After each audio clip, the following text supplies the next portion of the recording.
I have a special guest today, Angel Ribo, aka the CEO Confidant.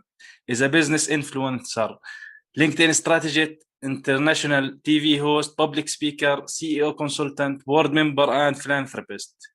So, Angel, are you ready to enter the grid? I am indeed. Awesome, awesome. So, why don't you give to the people who are hearing us a little more about who you are and what you do?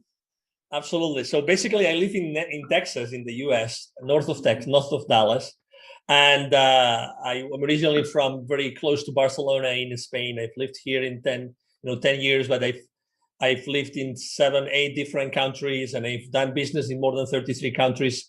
And basically, 5 years ago, I left corporate America, the corporate world, a large company I was working with. I had worked with them for, I think, 11 years or something like that.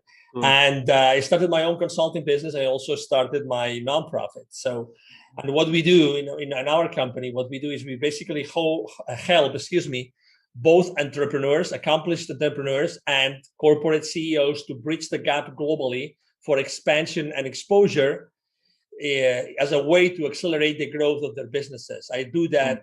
And that's why I call myself the CEO Confidant, because actually in the last 20 plus years, I helped more than 1,500 CEOs, growth or accelerate the growth of their businesses. Cool. At the same time, I started my nonprofit, and it's called Wisdom for Kids, and we help underprivileged kids in Latin America. Yeah, I saw that. We will talk about that later in this episode.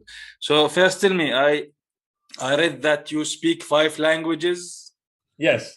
Cool. What are these 5 languages? Well, it's English, French, Spanish, Catalan, which is a language we speak in the north of Spain, and then Portuguese. I understand other languages because most of the Roman languages, Latin origin languages are very similar. So I'm able to understand others, but those are the ones that I have used personally to conduct business in my life. Cool. Would you say Italian similar to these? Well, it's again, it's you understand it because let's say the roots of the different words are similar to Cool. Thank you. But I because I used to learn Italian. It's a beautiful language also. Cool. Anyway, so what was your defining moment in your life? Was there a defining moment that made you want to do this for entrepreneurs or CEOs that want to help them? Yes. So I think that, well, there's been many defining moments, but maybe I would have not been in a sales environment unless I had left Spain in the 90s. That's probably one of the reasons. And the reason why I probably left Spain in the 90s is because I had a little bit of a traumatic divorce in 1997. And that was thank you, and that was probably the reason why I decided, hey, I'm free to decide what I want to do in my life. I'm free to do whatever I want in my life, and probably that's why I actually look for a position outside Spain. I was reading a national newspaper. I was in Barcelona at that time, and I decided to go for an interview in Madrid for a position in London. So, and I went there, I flew there, and then they offered me the position, and I eventually went to London, went to the UK, and that was actually the last time I was in Spain was that year in the late 90s. Cool. So you mentioned you work with CEOs and entrepreneurs, right? Yes. So what are the things or the mistakes that you see in corporate in general, corporate America or any corporate you work with? Yes. So I would say that the most important thing is how there's this, there's this difference, there's this distance between what the CEO really wants to make happen in the companies, and they really want to make it happen because they have their board has told them to do something and they have to do it, right? And the reason, and they still have to make sure that all their employees have to actually get the job done. So there's still this gap between what the CEO wants their employees to do and what their employees do. As you know, the level of disengagement from the workplace by employees is huge. I mean, every single time someone conducts a poll, a survey, there's always over 70% of employees that say they're not really engaged in their workplace. Yeah, they do what they have to do, but just to get the paycheck at the end of the month. Exactly. Yeah. So that's a growing problem. And if you add obviously with everything that's going on in the world right now, there's people working remote, there's people working, on hybrid models that they maybe spend 1 or 2 days at work at their premises, the facilities of the company. The rest they work from home. So again, the potential of being more disengaged than before is there. So I think that's definitely one of the main issues that CEOs are having to deal with today. Yeah, cool. So, but the goals of the CEOs that are in the company, are they different from, for example, the employees? Shouldn't be the same vision for the people who are all working in the same company, or the CEOs have their own thinking about? It's not that. That's a great question. I mean, let's make it clear. I mean, why do companies exist? Let's say you are the owner of a company. The reason why that company exists is because you want to have a return on investment on the investment that you made. You want to have a return. You want to make money, right? You want to make real money. So the main goal of the CEO is to make sure that the company continuously gives this return back to their investors. That's the main goal.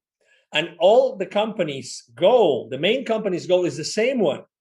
But the question is, how do I make that my employees have the same goal that I have? Because I am paying my employees, if I am a CEO, let's say, I'm paying my employees to make sure that they keep on having, return to the investment that the investors made in the company.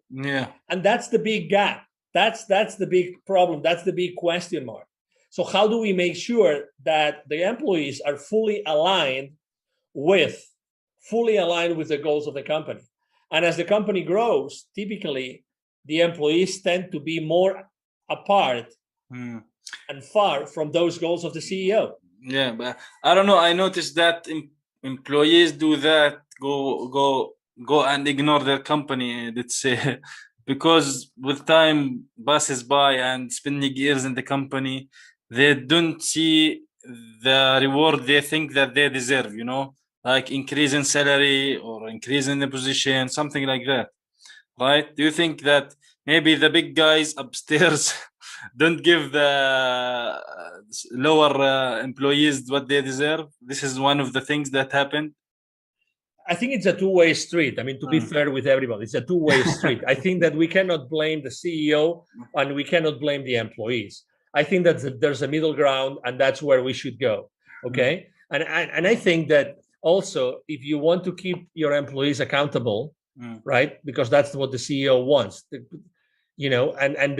I tell you, I don't know any single employee that would not like to be fully engaged with the company and would not like to have fun and to enjoy the work, right? Yeah. If you are spending 8 hours or more a day, we consider it to be a social interaction a little bit. Yes, this is one of the reasons we go to work in general, I think. Yeah. So again, the question is how the CEO makes sure that their employees are fully aligned. And that comes down to, I would say, two things. Number one, the leadership style.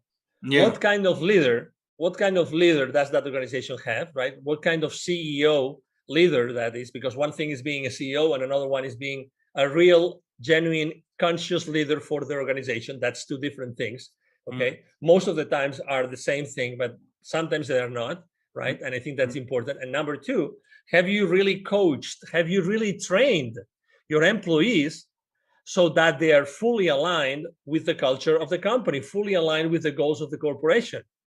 Okay, so because I think it's not fair as a CEO, it's not fair to ask a lot of things from your employees unless you have given them all the tools that they need to really thrive with their jobs. Yes, you know what I mean? That's very important. You should give them the tools to be free to execute things, even if it's even if it's their own way, but if it gets the job done, to me that's great.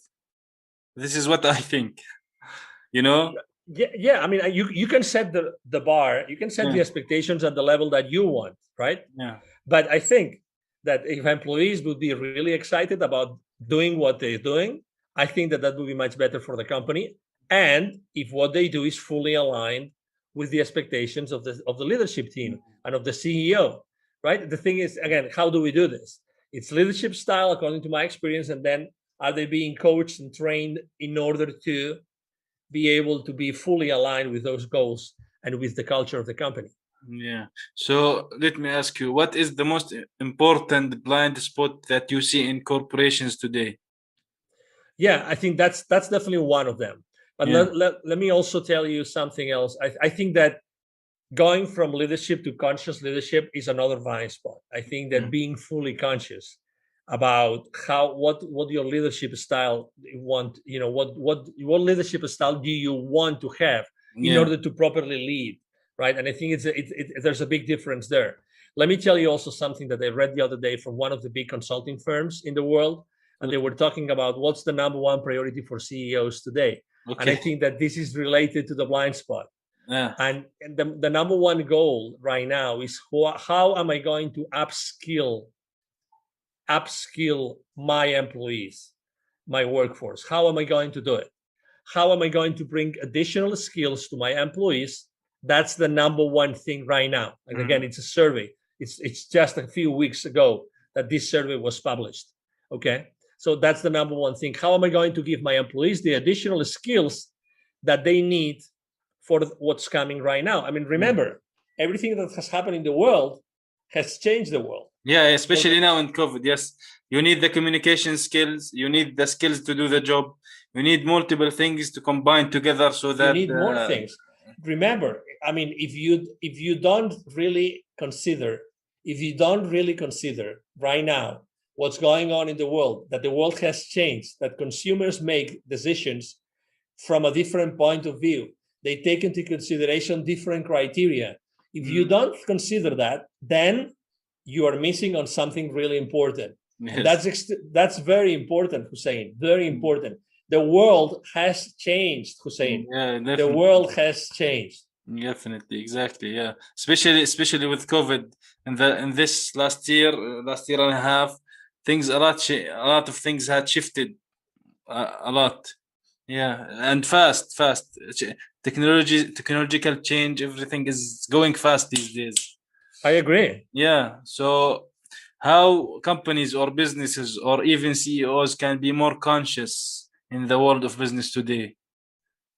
Well, I think that they have to probably, I mean, every single CEO, every single business leader has their own, how to say this, their own habits, right? They know how to use their time. I think that they have to, one of my big epiphanies while helping CEOs is that I think that going slow is actually speeding up the business process, the business generation process, the revenue generation, the profitability.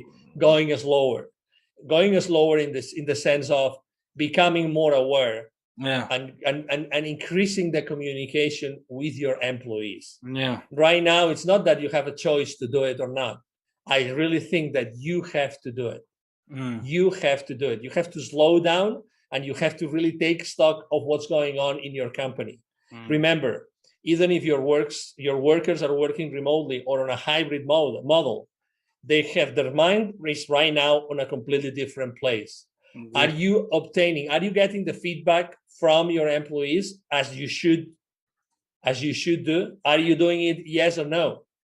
Things have changed. Again, it's so funny that we tend to keep on doing the same thing over and over and over and over again. But are we actually asking ourselves, is the right thing to do?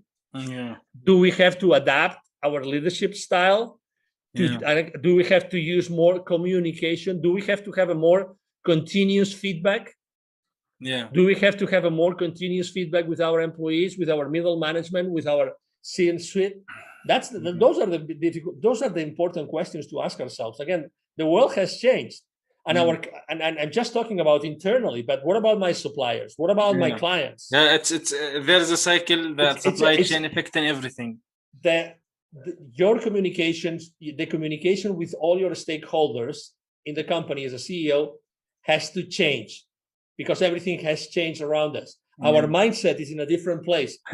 Everybody's mindset is in a different place. Everybody. Exactly. So speaking of change and fast pace and stuff like that in the last year and the crisis, entrepreneurs and businesses, how they can pivot in the time of crisis. So like we saw a lot of businesses now, or like a lot of employees started working from home, right? So what's the thing that pivot? What to do to pivot in a crisis? Yes, thank you. Yeah, I think it's a great question, because I think last year everybody was looking at should they be doing differently, or how to actually branch out to a different line of business or something. And I was blessed enough, with being asked, by different business accelerators here in the Dallas area to do that. So it's very clear. It's very clear to me.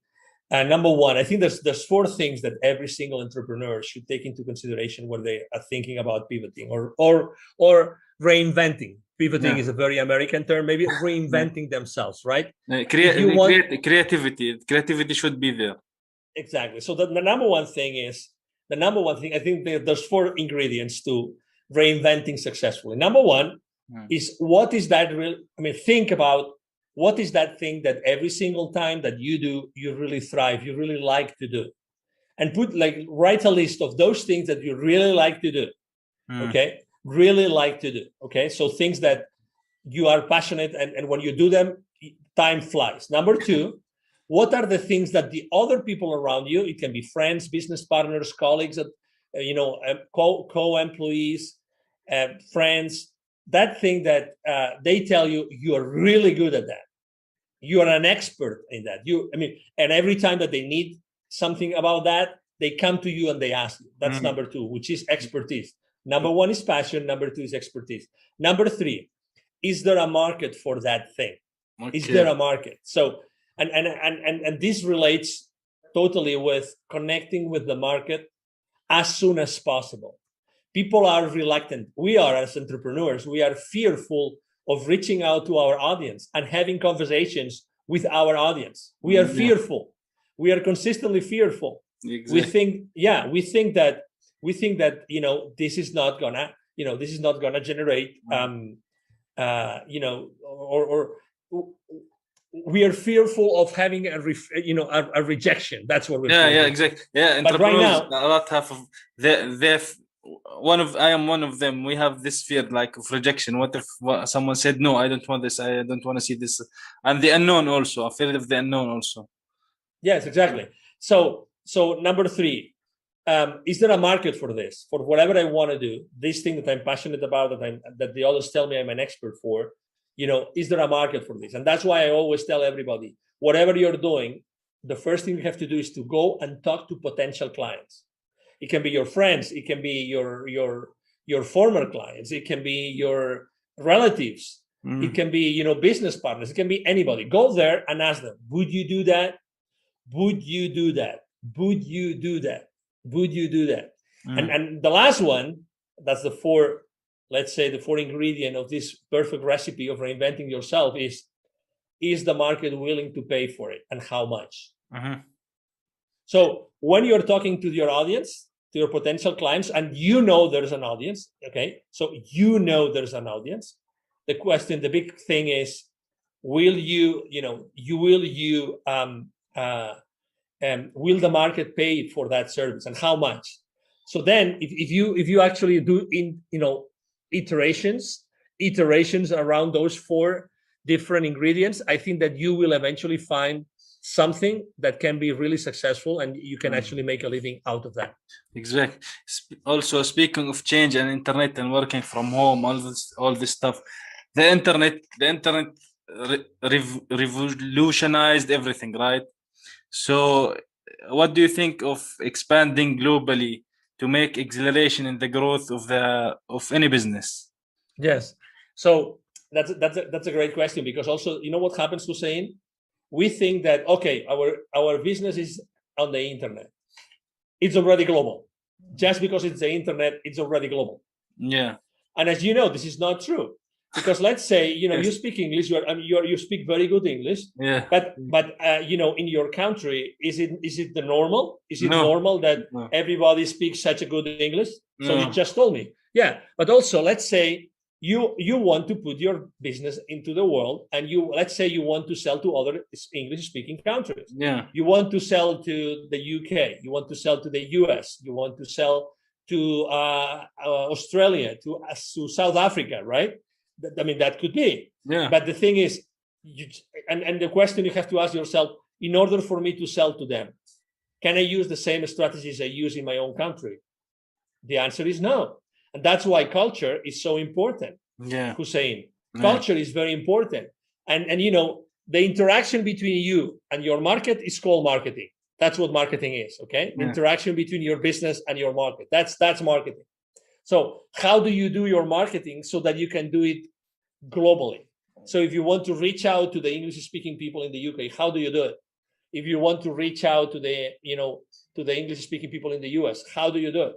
And that's the kind of questions that we help from the CEO Confidant brand. We help people to answer is, how can we help you go global, knowing that you have to be not only respectful of the culture, but you also have to be able to speak the language of the culture of the place where you want to go. Oh, I love that, because even like big brand names like restaurants like McDonald's or Burger King, like they opened some branches in certain parts of the world and they didn't succeed, right?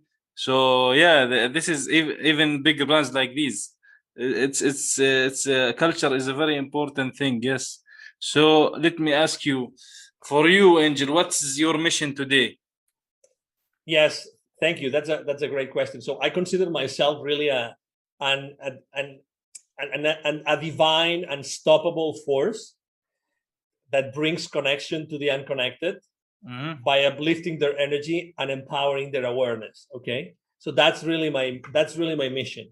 That's who I consider myself to be. And guess what? I think that the kind of people I am attracting to the world that I live in is the exact same kind of people, honestly. And when I am invited to be on a podcast, I think that actually we are very aligned with the podcast hosts when that happens, because we tend to forget who we really are. I think that we are all, you are, I am, you know, unstoppable divine forces, really, that we can help our clients to obtain so many things.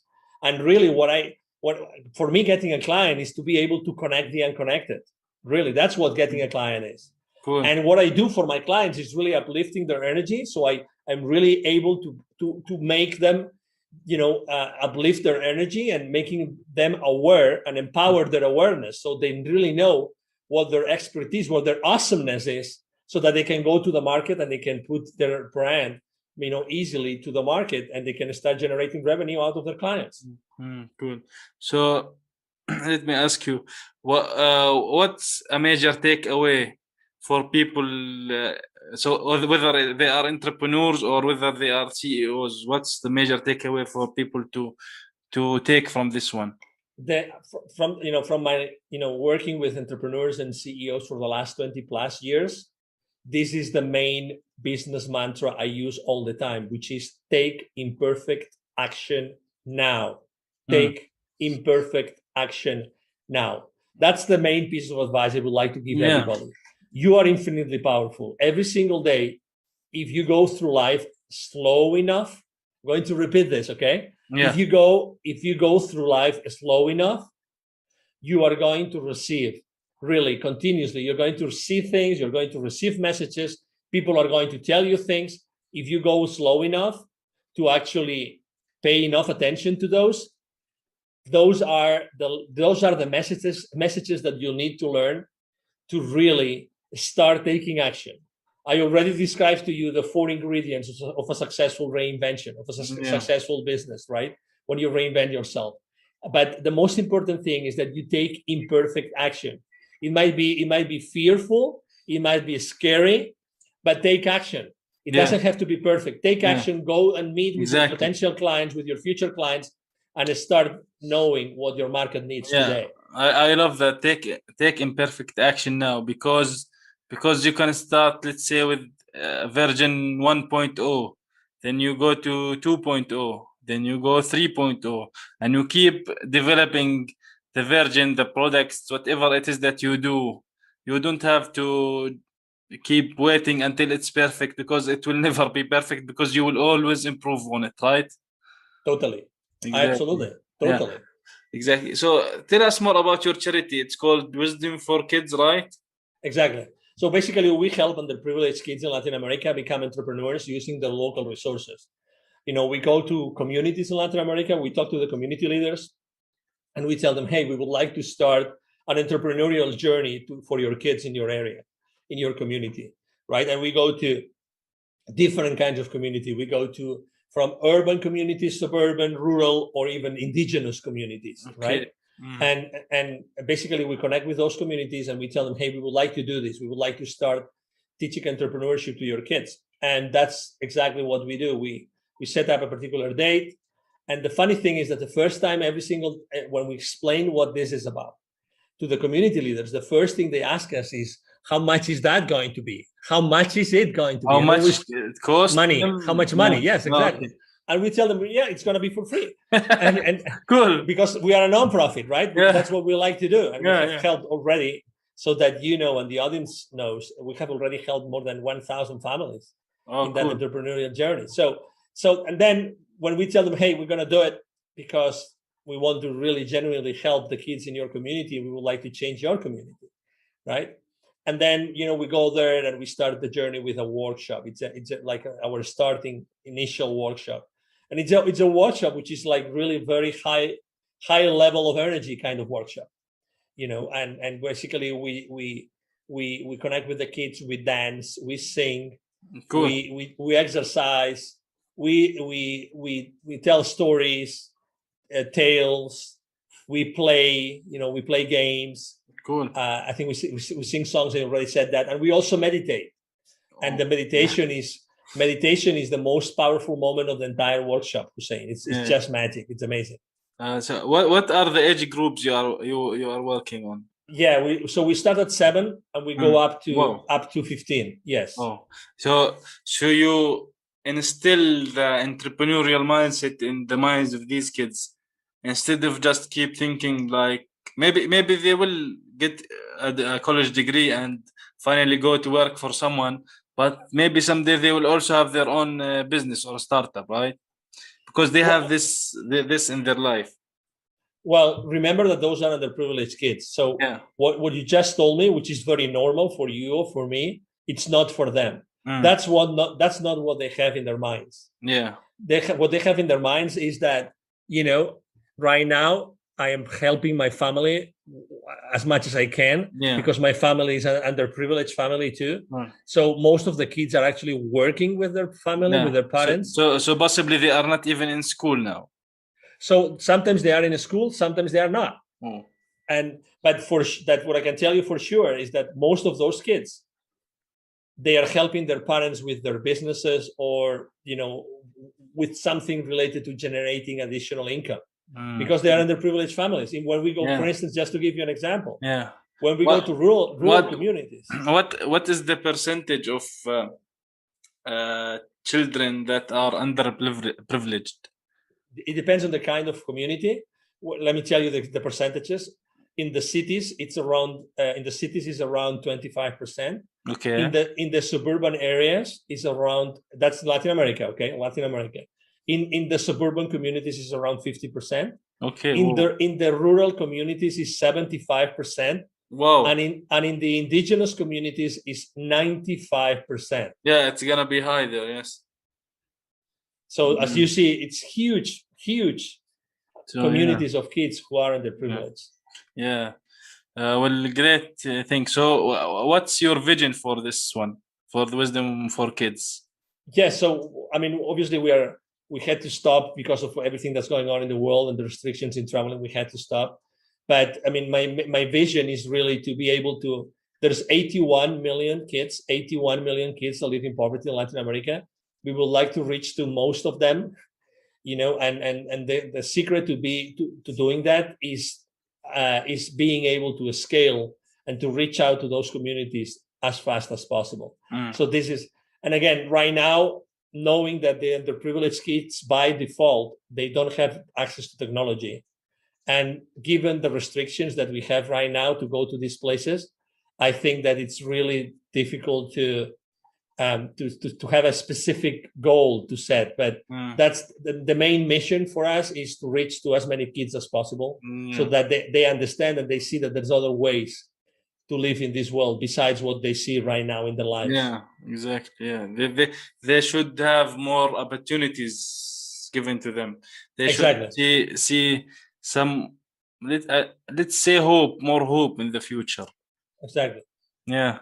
Absolutely. Yeah. Okay, cool. So, Angel, thank you very much for being with me here today. Of course. What's your website, so can people go check it out? Yeah. So, I mean, actually, the easiest way for anybody to go and check me out, let's say, is to go to LinkedIn, look for my name, Angel, that last name, Ribo. Ribo is spelled R-I-B as in boy, O. Angel is like an angel from heaven, A-N-G-E-L, right? So, and you can also send me an email. So angel@angelriboaltogether.com. If you go to LinkedIn, you will see it's Angel Ribo, the CEO Confidant, CEO Confidant. Awesome. Well, Angel, thank you very much for being with me today on this episode of the SuccessGrid Podcast. Absolutely. Thank you. Thank you very much to you. And obviously, thank you. It's been a blessing to be with you. Thank you to everybody who has been listening to us today.